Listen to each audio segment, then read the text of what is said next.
Amanhã é dia dos namorados. Bom, eu já namoro com a minha esposa há mais de 35 anos. Desde o dia que a conheci, eu tinha 18 anos, ela tinha 19, eu acho que era isso. 18 anos, ela tinha 19, não é? E hoje eu tenho 53 e eu não vou dizer a idade dela.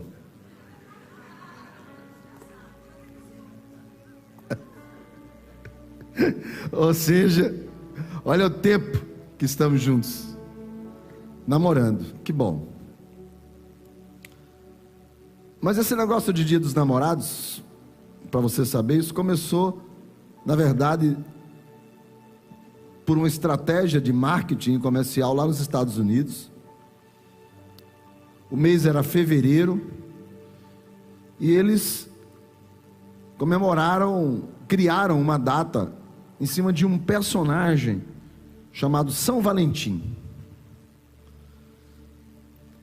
Era um padre que no século III começou a fazer casamentos escondidos.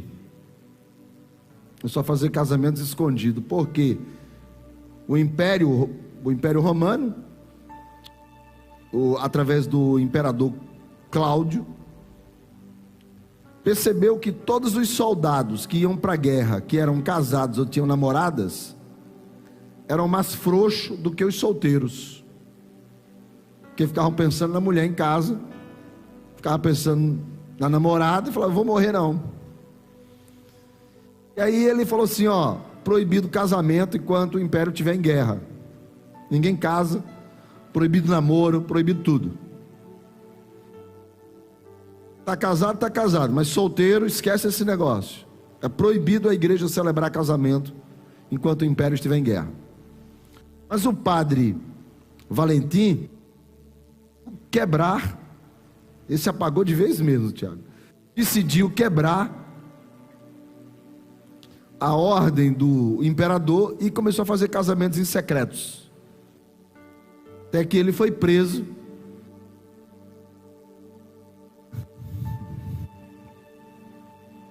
Oi.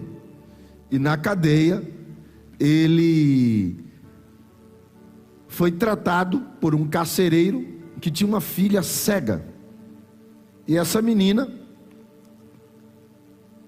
se apaixonou pelo padre e o padre por ela. No século III ainda podiam casar, porque somente no século X, século IX e século X é que a igreja católica proibiu os casamentos e instituiu o celibato. Mas no século III podia. E ela se apaixonou, a menina cega se apaixonou pelo padre, o padre por ela, e disse que o amor deles foi tão intenso que ela passou a ver. E como ela passou a ver, e eles dois lá na cadeia mesmo se casaram, e o imperador Cláudio soube disso e mandou matar, sobre a seguinte ordem: a morte de Valentim se deu não apenas por desobediência ao Estado, mas porque naquela época estava proibido o amor. E o padre Valentim logo depois se torna São Valentim, e mais tarde os Estados Unidos estabelecem, através de uma estratégia de marketing, o Dia dos Namorados, ou o Dia do Amor, o Dia da Paixão, através do Dia de São Valentim. Bom, isso acontece em fevereiro nos Estados Unidos.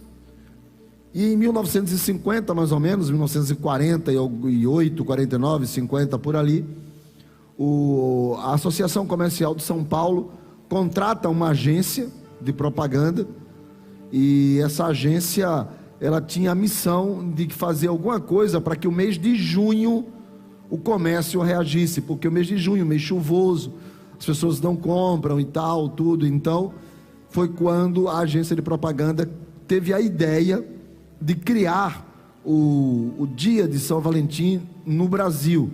Mas como ninguém no Brasil conhecia São Valentim, eles então criaram o Dia dos Namorados baseado na véspera de Santo Antônio, porque Santo Antônio, o santo casamenteiro da Igreja Católica, O santo casamenteiro é dia 13 de junho. E aí no dia 12 de junho, na véspera de Santo Antônio, é o dia dos namorados, que comemora também a véspera do santo casamenteiro. Então quem sabe você aí que está encalhada, se Santo Antônio não dá uma força para você.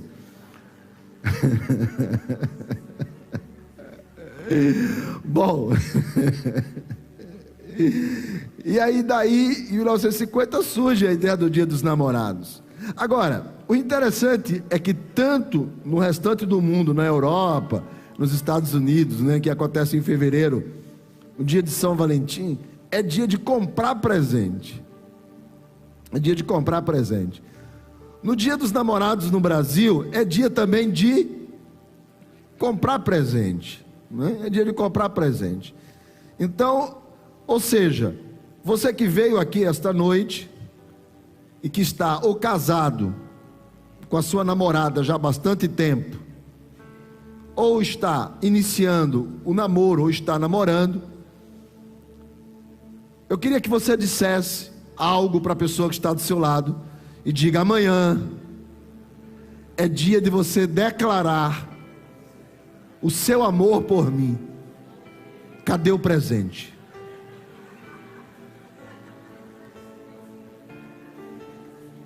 Porque a gente declara, não é assim que declara o amor, né? Leonor, amanhã é dia de você declarar o seu amor por mim. Cadê o presente? Só não pode comprar com o meu cartão para eu pagar o extrato. Não, compre com o seu. Amanhã.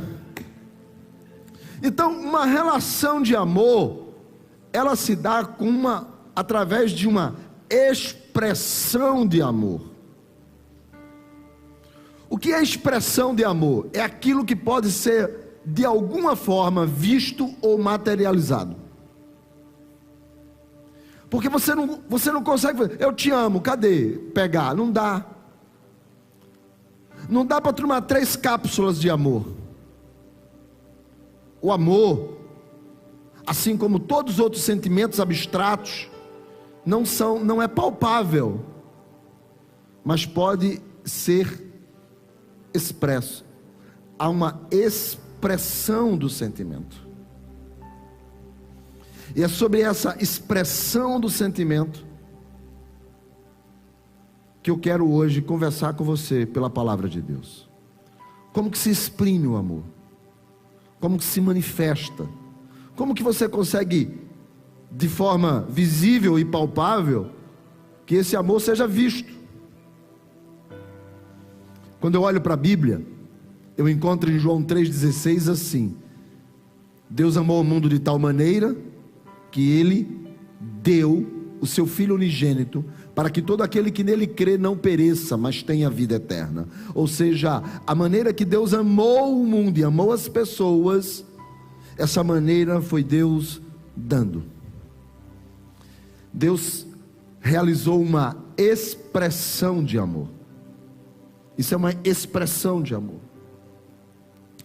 E essa expressão de amor, do amor de Deus, do Cristo na cruz, do amor mais expresso, não teria como, um Deus que se humaniza e morre, se esvazia e serve.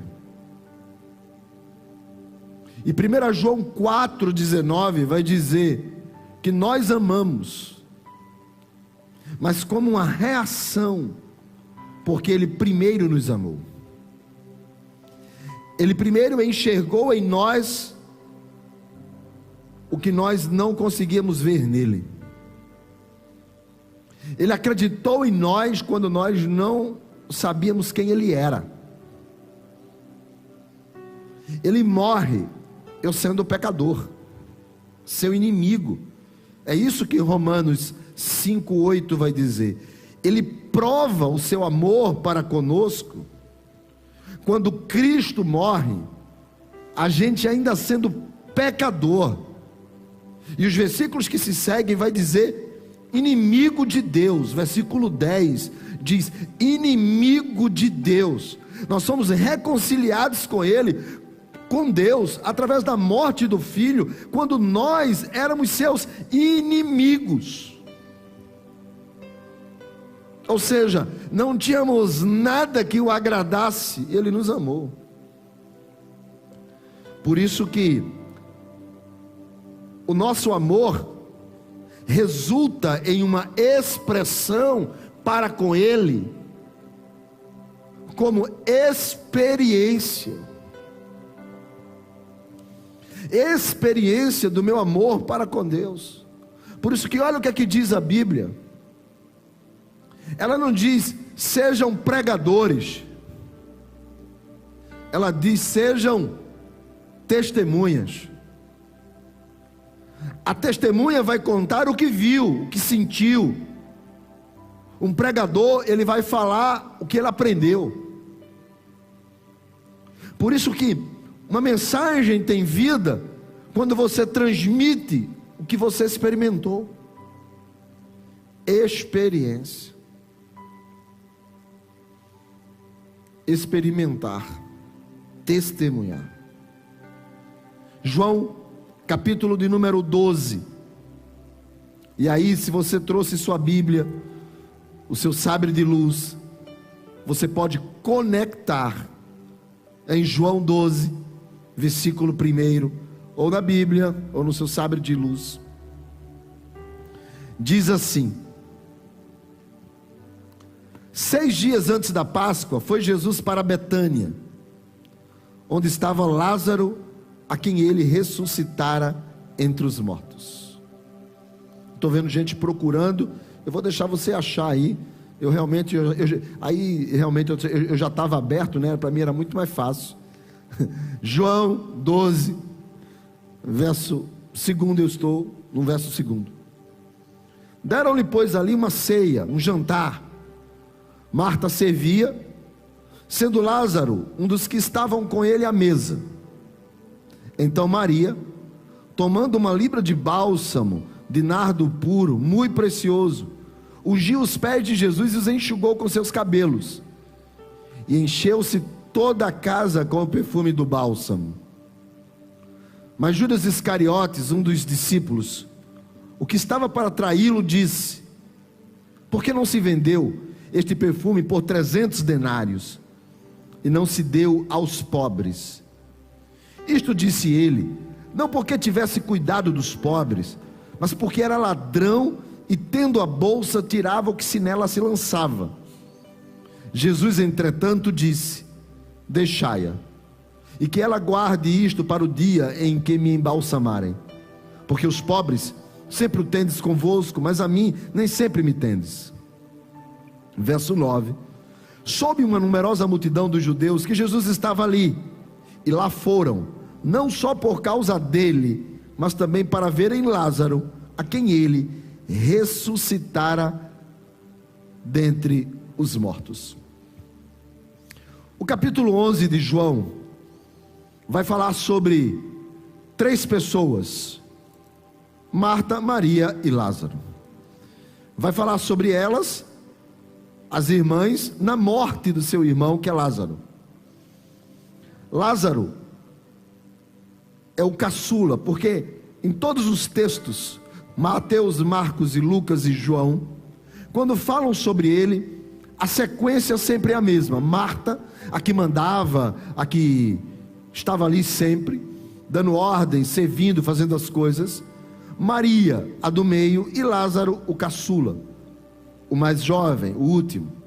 Sempre vai ser essa ordem: Marta, Maria e João. Então a sequência não é por nada mais a não ser pela ordem de nascimento, pela sequência cronológica da vida deles. Daí por isso que você vai ver Marta dando ordens, você vai ver Marta arrumando a casa, você vai ver Marta cuidando de tudo, Marta falando primeiro, porque Marta era mais velha, e por ser a mais velha, ela era a chefe da casa. No capítulo 11 de João, no versículo de número 5, está escrito assim: ora, amava Jesus a Marta e a sua irmã, que é Maria, e a Lázaro. Amava Marta, Maria e Lázaro. A ordem é cronológica. E o texto vai dizer que ele amava. Pergunta: ele amava mais Marta? Ele amava mais Maria? Ou ele amava mais Lázaro, diz o texto? Nenhum dos três. Ele amava os três. Ele amava Marta, ele amava Maria e ele amava Lázaro. Algumas pessoas ensinam que Deus tem filhos prediletos. Eu não consigo enxergar isso. O amor, e olha que em todo o texto sagrado, há 4 pessoas que vai dizer que Jesus amava. Jesus diz assim, que ele amou o jovem rico e que o abandonou.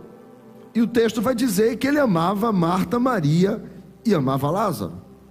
Ou seja, ele amava os 3. E ele amava de igual modo. Ele amava de igual maneira. E por isso que o texto de João 3,16 vai dizer: Deus amou o mundo, e de tal maneira que deu o seu Filho unigênito para todo. Não é alguns, não é algumas pessoas, mas o amor de Deus, o quanto que Ele nos ama, para que nós possamos amá-lo de volta, é sobre todos. Não existe pessoas especiais que Ele decide amar mais, porque está escrito que todos pecaram, destituídos todos foram da glória de Deus. Ou seja, todos eram inimigos, e Jesus morre na cruz por todas as pessoas, e não existe alguém que seja mais especial do que outra, porque o amor dele é de sobremodo e de sobremaneira sobre todas as pessoas. Todos podemos ser alcançados por esse amor. Não existe uma mais ou uma menos. Todos somos alcançados. E por isso que o texto de João 11, que diz que Jesus amava essas 3 pessoas, é o texto em que Lázaro, é comunicado a Jesus que Lázaro morreu. E Jesus vai a Betânia para ressuscitá-lo. Marta o encontra. Jesus diz para ele: você tem que crer. Para ela: você tem que crer. Maria o encontra. Jesus diz para ela: você tem que crer. Jesus vai até o túmulo, chora. As pessoas dizem: olha, veja o quanto que ele o amava. E Jesus disse: é um sentimento. E Jesus então diz para o defunto que está lá: sai para fora. E o defunto sai ressuscitado. A notícia toma conta, porque uma multidão estava ali, uma numerosa multidão sabia. E agora essa notícia se espalha por toda a terra, que ele também não apenas cura cego, não apenas multiplica pão, não apenas cura leprosos, mas também ele ressuscita a mortos. E ele ressuscitou a Lázaro. E quando isso acontece, Jesus começa a ser perseguido. As pessoas querem perseguir Jesus. O texto vai dizer no versículo 53 e 54 que os fariseus e os sacerdotes querem matá-los. E Jesus então foge e se esconde em uma aldeia chamada Efraim.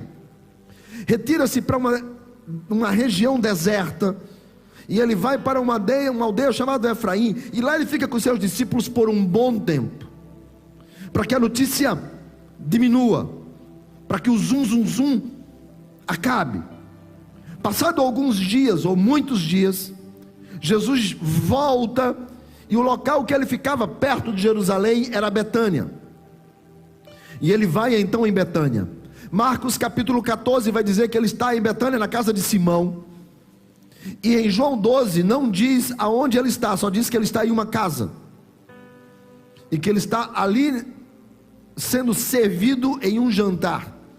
Se por acaso está na casa de Simão, então não tem nada demais de ele estar na casa de Simão, e Marta está servindo na casa de Simão.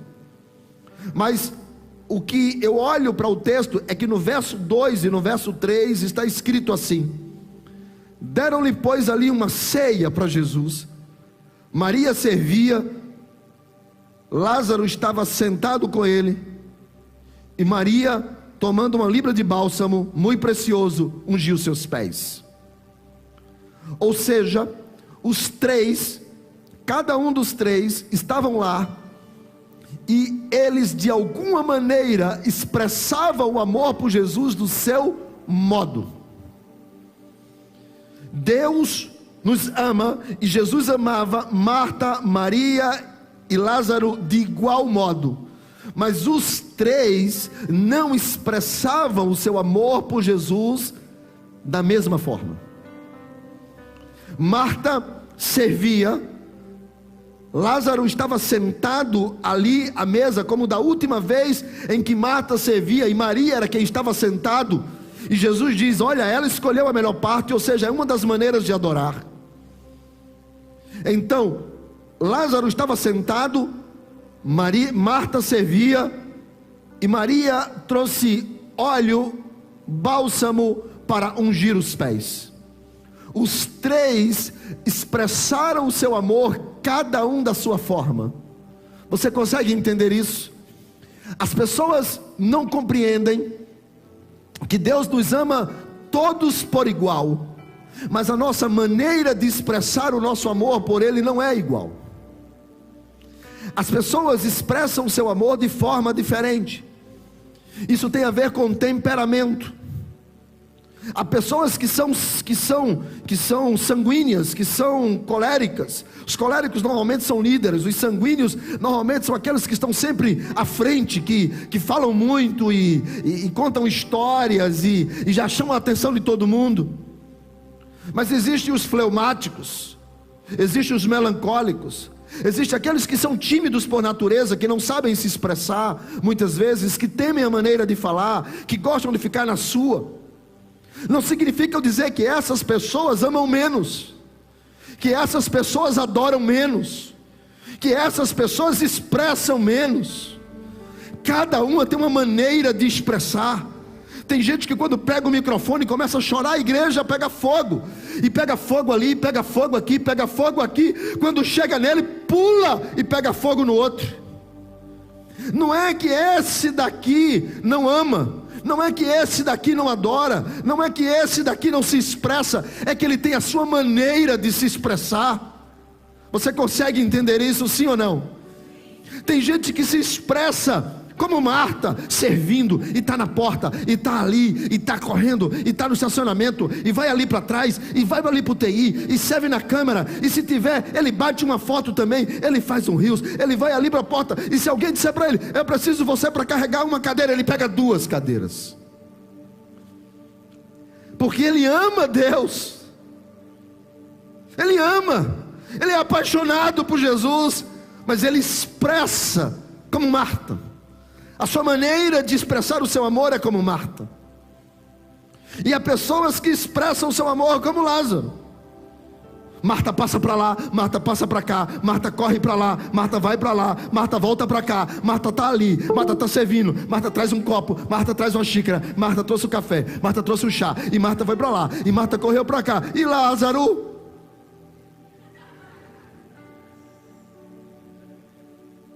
E ele foi o cara do milagre, era ele que estava morto, ressuscitado, mas ele estava só sentado à mesa. E alguém pode dizer por que Lázaro estava sentado à mesa? Ele amava menos, ele conhecia menos Jesus, ou Jesus amava ele menos do que amava Marta e amava Maria, só porque ele estava sentado à mesa? Será que o amor de Deus é condicional ao que eu faço para Ele? Ao tamanho do meu dízimo? Ao tamanho da minha oferta? Ao tamanho do meu trabalho? Ao tamanho da minha disposição? Ao tamanho da minha quantidade de jejuns? Ao tamanho da minha oração? Ao tamanho do meu estilo físico de santidade? Será que o amor de Deus por mim, ele é condicional a alguma coisa? Será que ele amaria Marta mais por ela servir tanto, e amaria Maria menos por ela só derramar um vaso? Será que ele amaria Lázaro menos porque estava sentado numa mesa, e porque talvez o seu temperamento fosse aquele calmão? Porque tem gente que você fala assim: e aí, como é que você está? E ele fala: maravilha! E tem outros que você pergunta: e aí, como é que você está? E tem outros que você pergunta para ele: como é que você está? Ou seja, o temperamento das pessoas, será que definem o amor de Deus por elas? Tem gente que leva você a chorar, e tem gente que nem chorando leva você a chorar. Isso não quer dizer que Deus ame menos. Quem está comigo aí diz amém. Quem está entendendo até aqui, diga amém.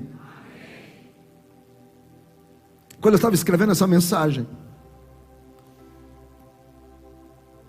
e eu comecei a falar, eu ia desenvolver tudo sobre Marta, ia desenvolver tudo sobre Lázaro, ia desenvolver depois sobre Maria. Mas quando eu estava escrevendo, o Espírito de Deus disse para mim, e eu estava só em João 12. O Espírito Santo falou assim: lê Marcos 14. E eu fui ler Marcos 14. E Marcos 14 é a mesma história, mas termina com o seguinte versículo, 14:9. Jesus vai dizer: em verdade eu vos digo, que onde o evangelho for pregado a todo mundo, a história dela também será contada, para a memória sua. Há uma maneira de amar a Deus como Marta e como Lázaro, mas há uma maneira escandalosa de amar a Deus como Maria. E por isso Jesus diz: o que ela está contando aí? O que ela está fazendo aqui? Aonde a minha palavra chegar, eu quero que contem a história dessa mulher. Você entende isso? Existe uma forma escandalosa de expressar o amor por Jesus. Existe uma forma especial de expressar o amor por Jesus. Sabe, eu amo meus filhos. Outro dia desse, eu parei para pensar sobre o quanto que eu amo a minha esposa, porque os gregos, eles têm palavras muito específicas para cada pessoa. Por exemplo, o amor entre um homem e uma mulher se chama eros. Não é somente amor, é eros. O amor que eu tenho pelo meu filho se chama phileo em grego, que quer dizer, é um amor entre pessoas. O quanto que Deus sente por nós se chama ágape, é um amor divino. E existe mais de 11 referências de amor grego. Na Bíblia nós só temos na verdade 2, ágape e phileo. Mas são mais de 11 referências. E outro dia eu estava estudando sobre isso, quando eu parei para pensar no meu amor pela minha esposa. E o amor pela minha esposa é uma conquista constante. Ela tem que me conquistar o tempo todo, para eu estar apaixonado por ela. E ela por mim, eu tenho que estar conquistando ela o tempo todo, para que essa paixão nunca acabe. Recentemente eu gravei um vídeo lá em casa, porque eu tenho uma foto dela no meu espelho onde eu me arrumo, e ela tem uma foto minha no espelho dela onde ela se arruma, porque são 2 espelhos. A gente decidiu fazer isso para acabar as brigas. Então são 2 espelhos, e ela se arruma em um e eu me arrumo em outro, mas aonde eu me arrumo tem uma foto dela, que é para eu nunca esquecer para quem eu me arrumo. E ela tem uma foto minha lá no espelho, que é para toda vez que ela está se arrumando, ela diz assim: eu tenho que conquistar esse cara hoje.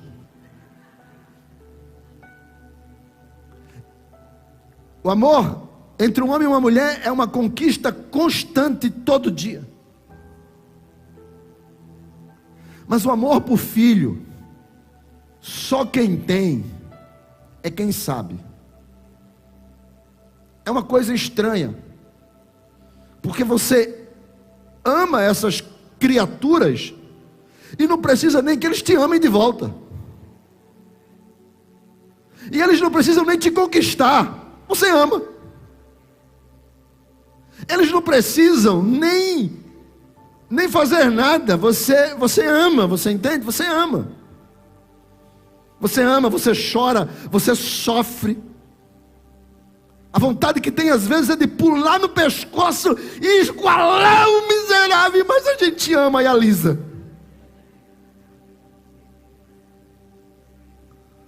A gente ama, é filho.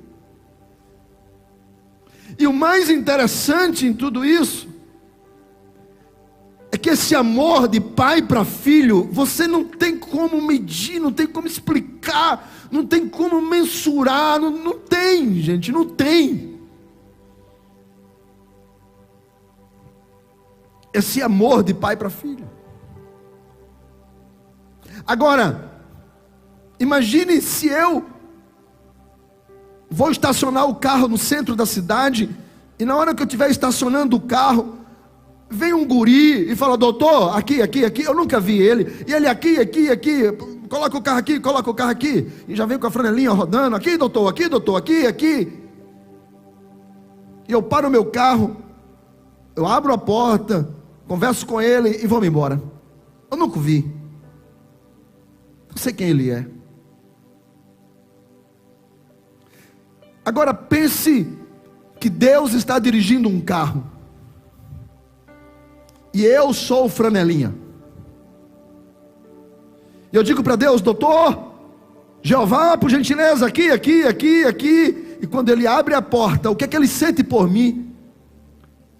Amor de pai para filho.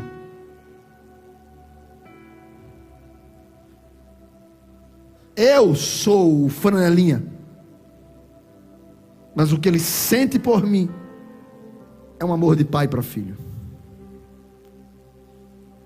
E por isso a expressão que ele nos amou quando eu era inimigo dele.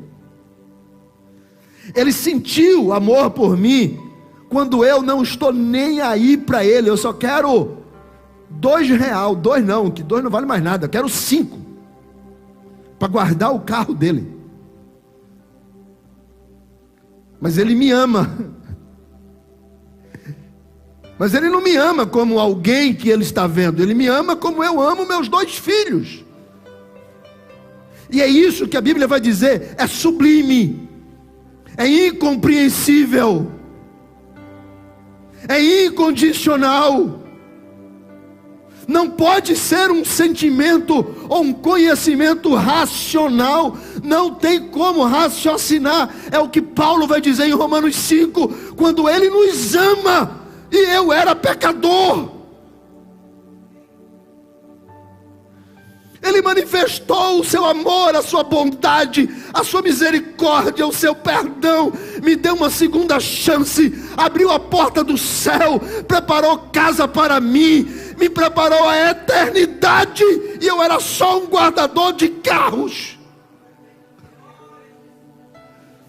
Você entende isso? Por isso que você tem que experimentar esse amor para amá-lo de volta. E você pode fazer de 3 formas: como Marta, servindo; como Lázaro, sentado; ou como Maria, de forma extravagante.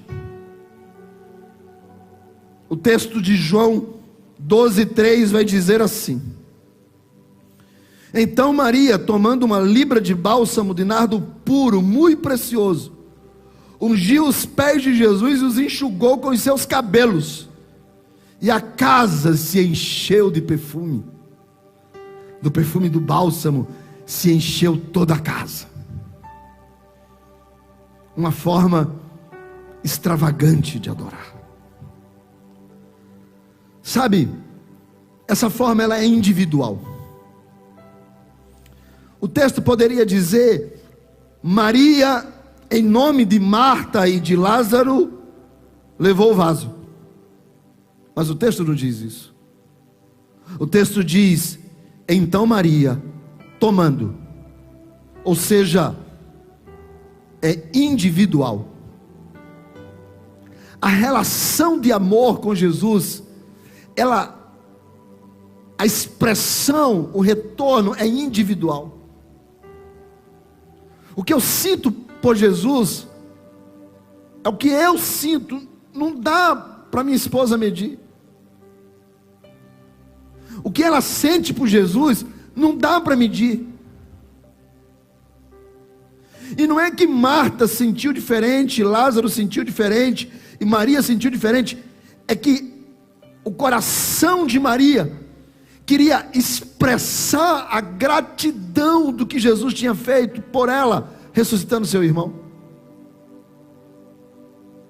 Essa relação de amor não é coletiva, não é pai para filho, não tem a ver com esposa, com mãe. Mas eu quero lhe dizer uma coisa, é que todos que estavam ali na sala, quando ela quebra o vaso e derrama o nardo sobre os pés de Jesus, o texto diz: a casa toda se encheu de perfume. A maneira que você faz a sua devoção, a sua adoração, a sua entrega, contagia o ambiente daqueles que estão presentes. Tem gente que ama Jesus como Marta, tem gente que ama Jesus como Lázaro, mas tem gente que contagia o ambiente de Jesus como Maria. Tem gente que irradia Jesus em volta, e as pessoas falam assim: cara, eu sinto a presença, eu sinto a palavra entrando no meu coração, eu sinto quando aquela música me coloca na presença de Deus, eu sinto que tem algo sobrenatural. É o bálsamo sendo derramado em volta de quem está presente. É uma maneira escandalosa de adorar, é uma maneira escandalosa de servir, é uma maneira escandalosa de se entregar, é uma maneira escandalosa de se doar. Porque tem pessoas que vão para a igreja, mas tem gente que mora. Eu não sei se alguém já disse isso para você, que você parece que mora na igreja. Alguém já disse? Para mim já me disseram muitos. Quando eu era mais novo, a minha mãe chegou a dizer assim para mim uma vez: por que você não dá o endereço da igreja para sua correspondência?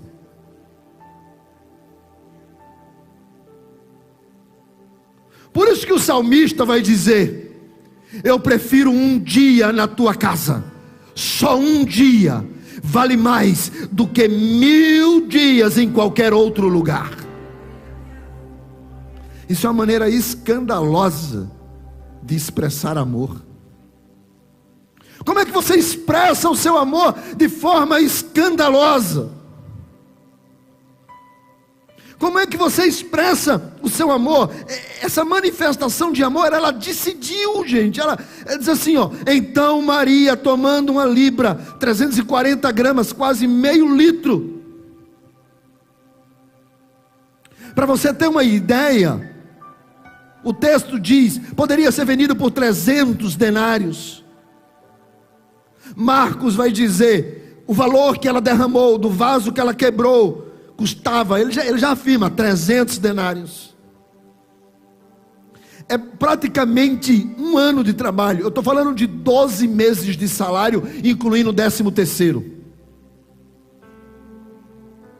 É como se alguém decidisse, em um jantar, levar um presente para Jesus, que custou 12 meses do seu ganho. Faça você a sua conta. Decidiu levar para Jesus 12 meses do seu ganho. E quando ela deu esse presente a Jesus, ela não deu para que todo mundo visse, porque o texto diz que ela quebra o vaso nos pés de Jesus. Naquela época, eles ficavam comendo em um lugarzinho que tinha 30 centímetros de altura, debruçado sobre esse lugar, com os pés para o lado de fora, deitado em um colchãozinho de palha. Então quem passava pelos pés sujos das pessoas eram os servos de última categoria. não eram para ser vistos. Quando se inclinavam sobre os pés, lavavam os pés dos senhores que estavam comendo, enxugavam com uma toalha e saíam com a bacia, sem serem percebidos. Maria decidiu que ela iria ungir os pés de Jesus na posição de servo. Ela deu o seu máximo e o seu melhor, sem que precisasse que seu nome fosse publicado nas redes sociais. Ela não precisava que seu nome fosse citado naquela reunião. Ela não foi à frente para dizer: trouxe para o Senhor um perfume. Agora, por gentileza, bate uma foto e publique Senhor Jesus no seu Instagram. Ela fez de maneira que ninguém percebesse, porque não interessava o que os outros achassem, interessava para quem ela estava fazendo. Se a minha preocupação é se os outros vão reconhecer ou não o meu vaso de alabastro, então tem alguma coisa errada na minha relação, da minha expressão de amor. A minha expressão de amor não merece, não precisa e não tem necessidade que os outros digam: uau, Maria, parabéns, você derrama um vaso de alabastro como ninguém. Uma expressão de amor por Jesus é uma expressão que nos custa tudo que nós temos, sem se importar com o que os outros achem, ou com o que os outros digam, ou com o que os outros vejam. Quem busca reconhecimento na terra, já perdeu do céu. Quem busca que as pessoas lhe valorizem, não precisa da valorização da eternidade, do Senhor e dos céus.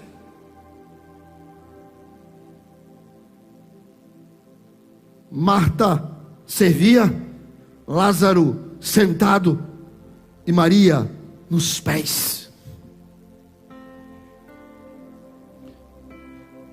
E Marcos vai dizer que ela quebra o vaso de alabastro. Quebra. Marcos 14 diz que ela quebrou o vaso, 14:3, para que quando ela quebrasse o vaso ali, eu posso imaginar é que nenhum resíduo do perfume poderia ficar. Primeiro que nardo é uma substância que vem de uma planta, de uma flor, que é difícil extrair, e por isso que é muito caro, porque é difícil de tirar o unguento dessa flor, que não somente serve de forma medicinal, como também é perfume. E alabastro é pedra. Era um vaso de pedra, alabastro, pedra, era um vaso de alabastro, tipo uma pedra sabão que a gente tem aqui. E para não ficar resíduo do perfume dentro, ela quebra o vaso. Ela se entrega totalmente, ela não deixa nada, nada. Não é uma entrega parcial, não é uma entrega condicional, não é eu estou te dando, o Senhor tem que me ver. É uma entrega tão plena e tão total, que eu posso imaginar na cabeça de Maria, mais ou menos assim, porque como ela era do meio, e Marta, a mais velha, estava sempre correndo, eu acho que havia uma ligação sentimental muito forte entre Maria e Lázaro. Até porque quando Lázaro morre, você vai ler o texto de João 11, parece que ela deprime muito mais do que Marta. Quando Jesus chega, Marta sai na frente, Maria não quer nem sair de casa, e Jesus manda chamá-la, manda chamar Maria aqui. Havia uma ligação tão forte entre Lázaro e Maria, que parece-me que era uma ligação daqueles irmãos que tinham uma idade muito próxima e cresceram juntos, e Marta mais velha ali, não teve muito tempo, cuidou dos dois. E agora eu imagino Maria chegando na sala, e quando ela olha, ela vê Lázaro, o seu irmão que ela amava, vivo, sentado, tomando chá e comendo tâmaras. Ela olha e fala assim: ninguém entende o que eu estou sentindo, ninguém entende o meu amor, ninguém entende a minha devoção, ninguém entende a minha gratidão a Ele. Porque se Ele tivesse ido naquele dia lá em Betânia, talvez eu estivesse triste, deprimida até agora, mas Ele trouxe de volta a minha razão de celebrar. Ele trouxe de volta o meu irmão caçula, que eu tanto amo. Vocês não entendem o que está aqui dentro. Por isso que ela toma uma decisão e vai lá e ela pega as suas reservas, as suas economias, as suas aplicações financeiras, e ela quebra nos pés de Jesus, para não deixar nada. É uma entrega total. Ela quebra o vaso dizendo totalmente, completamente, não pode ficar nada dentro desse vaso, tudo eu derramo e coloco aos teus pés. Isso se chama gratidão, uma expressão de amor escandalosa.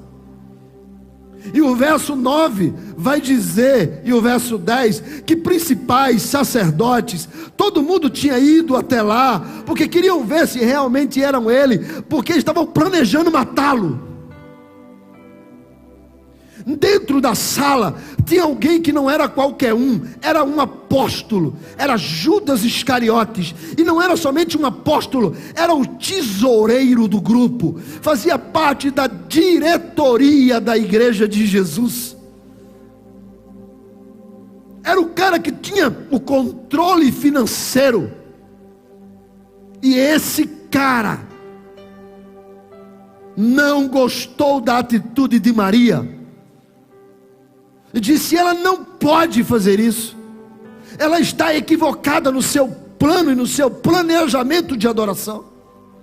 Ela não precisava expressar o seu amor dessa forma. Tem tanta maneira de expressar. Temos pobres, temos igrejas para abrir, temos missionários para enviar, temos coisas para fazer, e ela decide pegar o seu tudo e colocar nos pés. Está errado. E tem tanta gente achando que a relação que você tem por Jesus poderia ser diferente.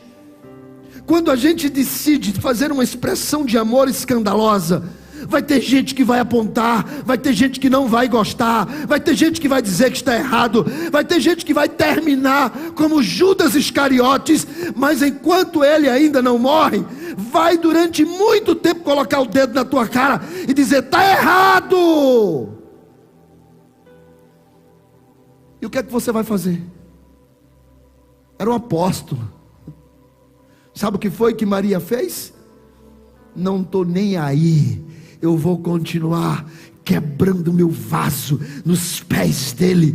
Não importa o que falam, não importa o que digam, não importa a crítica, não importa os dedos, não importa quem olhe, não importa quem me fale.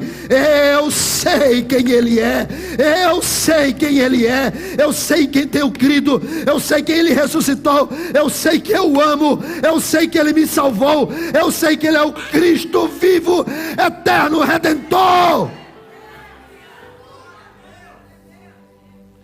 Quando a gente tem essa experiência, nada muda a gente. Quando a gente tem essa experiência de verdade. O meu avô deve fazer isso há muito tempo, porque ele era jovem. Ele serviu a um pastor de uma determinada igreja.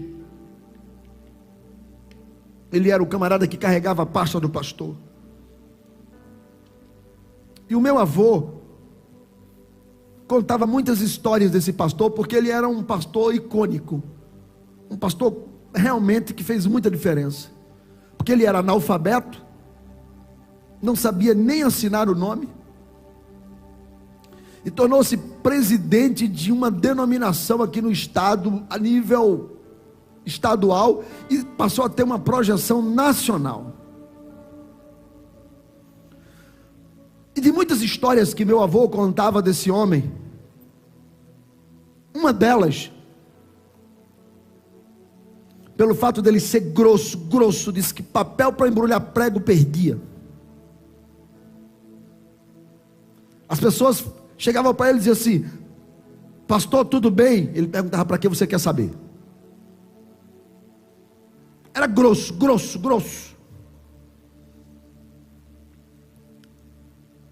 Da mesma maneira que ele era assim, ele também era um homem de Deus. Deus falava com ele cara a cara. E um dia meu avô viu uma cena de uma irmã que foi falar com ele e ele deu um coice. E a irmã foi para o corredor da igreja, começou a chorar e disse que nunca mais voltava na igreja, que nunca mais viria a uma igreja e tal. E aí meu avô, com toda a habilidade, virou para o pastor e falou: pastor, com todo respeito, só me permite falar uma coisa.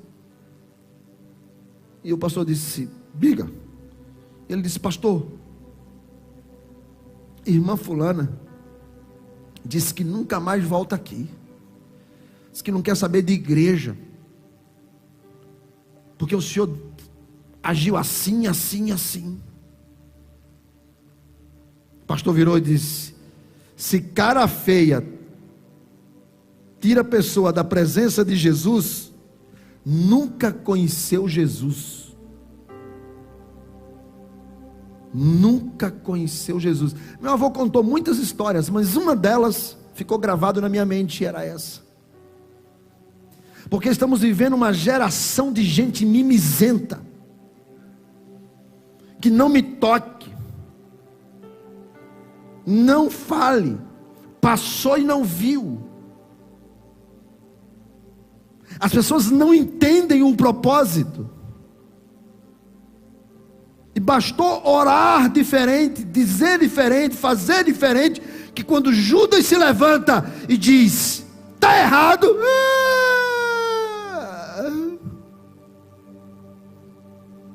sensível demais.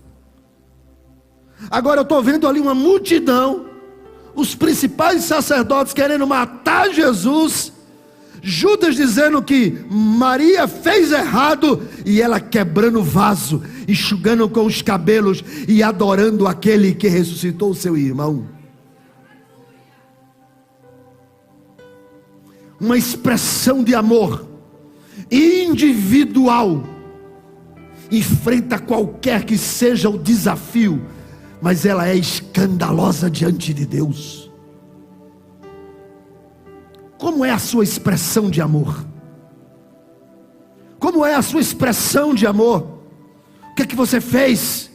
O que é que você faz? Como está a sua adoração, seu culto, sua gratidão, sua devoção, sua generosidade? Quem conhece Jesus, quem sabe, quem já ouviu a voz daquele que diz: Lázaro, sai para fora, quebra o vaso nos pés dele e se derrama e diz: eu sou completamente tua, eu sou completamente teu, nada pode me roubar da tua presença. A tua presença enche meu coração, a tua presença enche a minha alma, eu só quero estar na tua presença. Permita-me enxugar os teus pés com o mais íntimo do meu ser. Eu quero estar na tua presença. E detalhe, quando as pessoas começaram a criticá-lo, quando seus amigos podem ter se levantado contra, quando as autoridades decidiram afrontá-lo, olha quem saiu em defesa dela. Versículo de número 7. João 12:7. Jesus, entretanto, disse: deixai-a, não mexam com ela. Quem guarda ela e quem cuida dela sou eu. Deixai-a. Não tem coisa melhor do que ser cuidado diretamente por Ele. Quem faz uma adoração extravagante, quem serve a Ele de forma escandalosa, ouve dele: eu cuido de você, eu cuido de você, eu cuido da sua casa. À medida que você me adora, eu cuido de você. Na medida que você me entrega, eu cuido de você. Na medida que você derrama o nardo, eu cuido de você. Na medida que você quebra o vaso, eu cuido de você.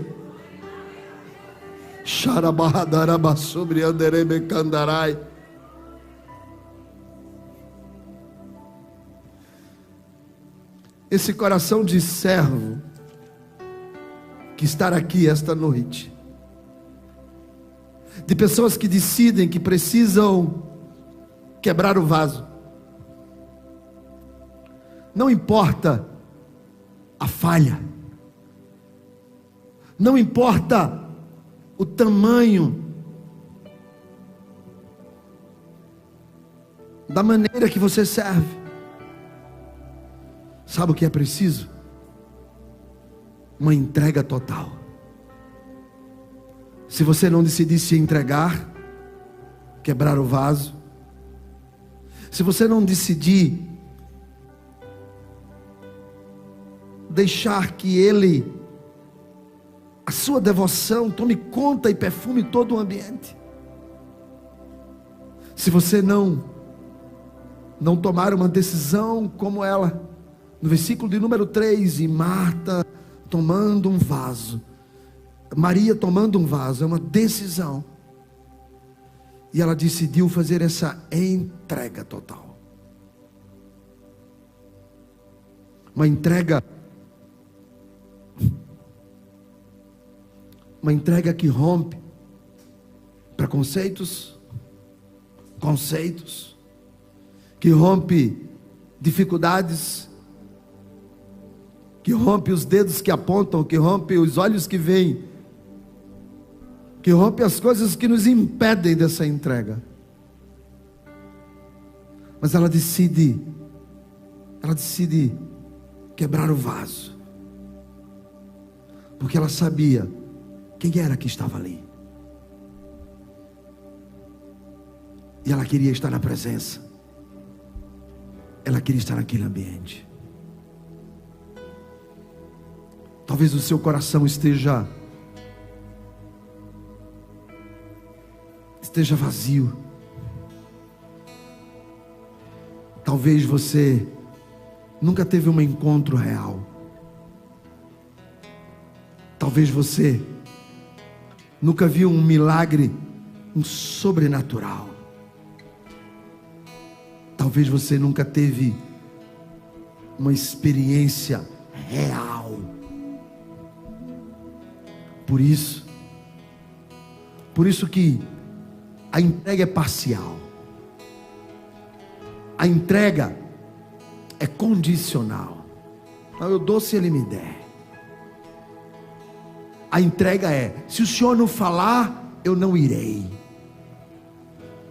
Se o Senhor não disser, eu não faço. Porque é uma entrega condicional. Não é uma entrega de quem já foi amado. É uma entrega que está dizendo: se o Senhor me der, eu te amo. Se o Senhor fizer, eu reconheço. Mas uma expressão de amor, segundo João, é reconhecer que Ele nos amou primeiro. E por causa disso, eu me entrego a Ele. Quem já experimentou esse amor, entrega sem reservas, e faz isso de forma escandalosa, e não quer saber de nada e de ninguém, porque sabe para quem está fazendo. quem está quebrando o vaso. Como eu sei para quem estou fazendo. Como sei. Porque essa experiência de amor no meu canto secreto, que me faz estar aqui todo domingo. E você? Será que hoje você não quer quebrar o vaso que impede da sua adoração fluir? De tantas coisas que te amarram, de tantas coisas que não deixam você mais adorar livremente, expressar o seu amor de forma verdadeira. São tantas coisas, são tantos olhos, são tantos dedos, são tantos Judas, são tantas histórias. Mas hoje você pode abrir o coração e dizer: Senhor, eu quero quebrar o meu vaso. Eu quero voltar à adoração do passado. Eu quero sentir a tua presença. Eu quero que o perfume invada esse lugar. Eu quero que o perfume invada a minha casa. Eu quero que o perfume invada a minha vida. Eu quero que o perfume invada os meus dias. Cada dia, esse perfume invada. Fique de pé.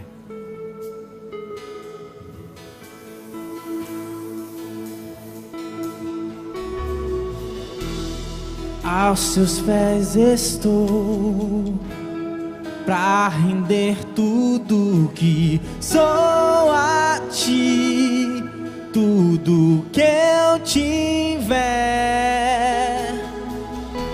Receba aqui, Senhor, o meu perfume e minhas lágrimas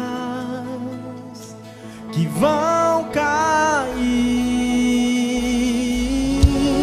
Basta um olhar em teu rosto. Fui perdoado logo que te vi.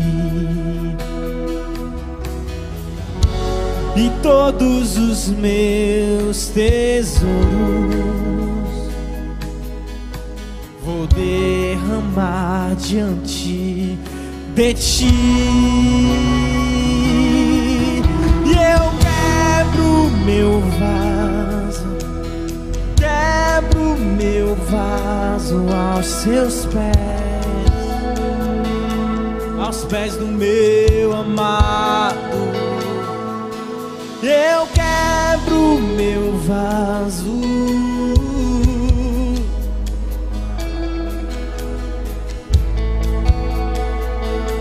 aos pés do meu amado.